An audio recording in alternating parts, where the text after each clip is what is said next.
Good morning, everyone, and welcome back to Morning Markets here at True Potential.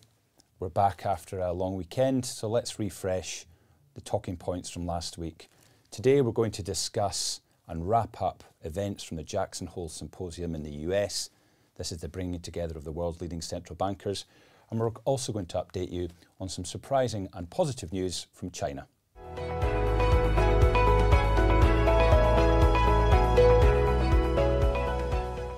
Those of you who joined us at the end of last week on our podcast will have heard the investment team mention Jackson Hole.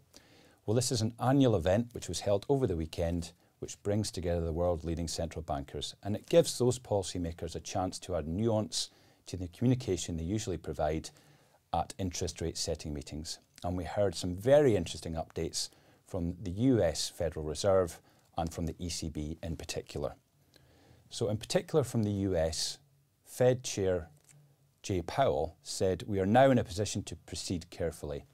And this largely indicates that we are no longer in a phase of interest rate increases at each and every meeting. It is likely we are now in a wait and see mode as policymakers try to assess just how much tightening they have delivered into the financial system from the unusually large rate hikes we've seen over the last 18 months. So they are very much in a cautious frame of mind with regards to the level of tightening. And in a similar vein, from ECB President Lagarde, we have to establish new frameworks geared towards policymaking under uncertainty.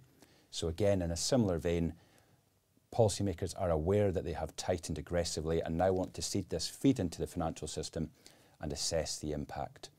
And the immediate reaction has been a slight boost to equity prices. Markets have taken it positively that policymakers are willing to acknowledge that there is sufficient tightening in the system for them now to step back a little and assess incoming data.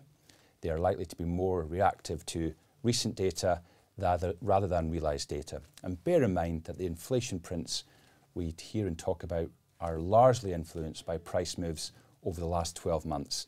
Policymakers are now likely to be more focused on price rises or even price falls in the most recent months. So there is a nuance there about their frame of reference. And indeed, we've seen a fall in bond yields in the US following Chair Powell's assessment. That is, prices on bonds have risen. So we've got an uplift to asset markets in general from these nuance speeches.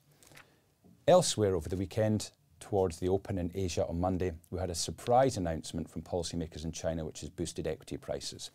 They have halved the rate of stamp duty on equity market transactions. Now, it's a very modest cut. Stamp duty was already 0.1 percentage points. So taking it down to 0.05 percentage points per transaction is a very modest boost to markets. However, there were additional announcements with this headline grabbing announcement which have further boosted markets. And the main one is that there are going to be less selling transactions in the Chinese stock market, such as initial public offerings are going to be limited and more phased out and staggered. We're also seeing limits put on the sell transactions from large institutional shareholders. That is, the market won't be surprised by large transactions trying to sell shares into the market and disrupt.